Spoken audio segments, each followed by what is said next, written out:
ایک جنگل میں ایک ٹونی چڑیا اپنے دو بچوں کے ساتھ رہتی تھی۔ ٹونی چڑیا کے پتی نے دوسری شادی کر لی تھی اور تب سے ٹونی چڑیا اپنے بچے کو اکیلے ہی پال رہی تھی۔ بچوں، میں باہر دانے کی تلاش میں جا رہی ہوں، پر مجھے ڈر لگ رہا ہے۔ ماں، ڈرنے کی کیا بات ہے؟ بیٹا، جنگل میں خراب پکشی زیادہ ہو گئے ہیں، مجھے آج بہت دور جانا ہے، تم دونوں دروازہ مت کھولنا۔ مما، آپ آرام سے جاؤ، ہم خیال رکھیں گے۔ پھر مما چڑیا دانا ڈھونڈنے چلی جاتی ہے۔ ایک جگہ کالو کوا اور چیل بیٹھ کر باتیں کرتے ہیں تو مما چڑیا دیکھ لیتی ہے، یہ تو چیل اور دشت کوا ہے۔ نہیں، میں اپنے بچوں کو ایسے نہیں چھوڑ سکتی۔ پھر مما چڑیا واپس گھر کی طرف جاتی ہے اور گھر کے باہر تالا لگا لیتی ہے۔ اب تھوڑا سکون ہے۔ بچوں، میں نے باہر سے تالا لگا دیا ہے، باہر برے پکشی گھوم رہے ہیں۔ مما، ٹھیک ہے، آپ پریشان نہ ہو۔ ٹونی چڑیا وہاں سے چلی جاتی ہے۔ دیکھو ذرا، چھوٹی چڑیا گھر سے چلی گئی ہے۔ اس کے گھر بچے ہیں کیا؟ ہاں، اس کے دو ننھے بچے ہیں۔ پھر تو مزہ آئے گا، میں مار دیتی ہوں، پھر دونوں مل کر کھا لیں گے۔ ٹھیک ہے، تم ان کے پاس جاؤ، میں چڑیا پر نظر رکھتا ہوں۔ پھر چیل بچوں کی طرف جاتی ہے۔ چیل وہاں پہنچ کر دیکھتی ہے کہ باہر تو تالا لگا ہوا ہے۔ یہ چڑیا تو بڑی تیز ہے۔ پھر چیل آواز لگاتی ہے، بچوں، دروازہ کھولو۔ کوکو، یہ آواز تو مما کی نہیں ہے۔ ہاں، چلو اوپر کھڑکی سے دیکھتے ہیں۔ وہ دونوں دیکھتے ہیں تو باہر چیل ہوتی ہے۔ آپ کیوں دروازہ بجا رہی ہیں؟ بچوں، دروازہ کھولو، میں تم لوگوں کے لیے گرما گرم سموسے لائی ہوں۔ پر مما تو باہر سے تالا لگا کر گئی ہے۔ تالے کی چابی دے دو، میں کھول دوں گی۔ چابی تو مما ندی کے پاس درخت ہے، وہاں رکھتی ہے۔ اچھا، میں ابھی لے کر آتی ہوں۔ پھر چیل جا کر چابی لینے چلی جاتی ہے۔ وہ وہاں ندی کے قریب چابی ڈھونڈ رہی ہوتی ہے کہ اس کا پاؤں پھسل جاتا ہے اور وہ ندی میں گر کر بہہ جاتی ہے اور اس طرح چیل اپنے انجام کو پہنچ جاتی ہے۔ کتنا ٹائم ہو گیا اور ابھی تک چیل نہیں آئی۔ مجھے لگتا ہے مجھے دھوکہ دے رہی ہے، میں خود ہی جا کر دیکھتا ہوں۔ اور یوں کالو کوا چڑیا کے گھر کی طرف جاتا ہے۔ ارے، یہاں تو تالا لگا ہوا ہے۔ ایسا کرتا ہوں، اوپر سے جاتا ہوں۔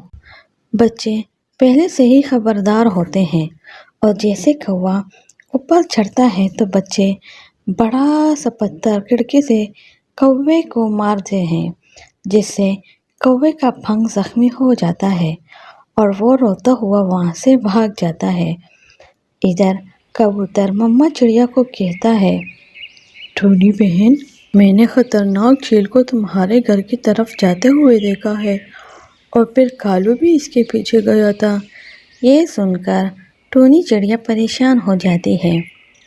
ہائے رے، مر گئی میں، یہ تو میرے بچوں کی تھاک لگائے بیٹھے تھے۔ اور ٹونی چڑیا اپنے گھر کی طرف جاتی ہے۔ گھر پہنچ کر وہ دیکھتی ہے کہ تالا ابھی بھی لگا ہوا ہے۔ وہ کھول کر گھر کے اندر جاتی ہے اور بچوں کو دیکھ کر خوش ہو جاتی ہے۔ کوکو اپنی مما کو سارا واقعہ سناتا ہے۔ برے کاموں کا برا انجام ہی ہوتا ہے بیٹا، چیل اور کوے کے ساتھ ایسا ہی ہونا چاہیے تھا۔ تم دونوں نے آج بہادری کا کام کیا ہے۔ پھر سبھی جنگل والے دونوں بچوں کی بہادری کو سراہتے ہیں اور تمام بچے آزادی سے کھیل کود سکتے ہیں۔ اور دیکھتے ہی دیکھتے وہ چاول بڑھتے جاتے ہیں، یہاں تک کہ تالی سے باہر نکلنے لگتے ہیں۔ سونو ایک غریب گھر میں پیدا ہوا تھا۔ سونو کے ماں باپ اس کی پیدائش پر بہت خوش تھے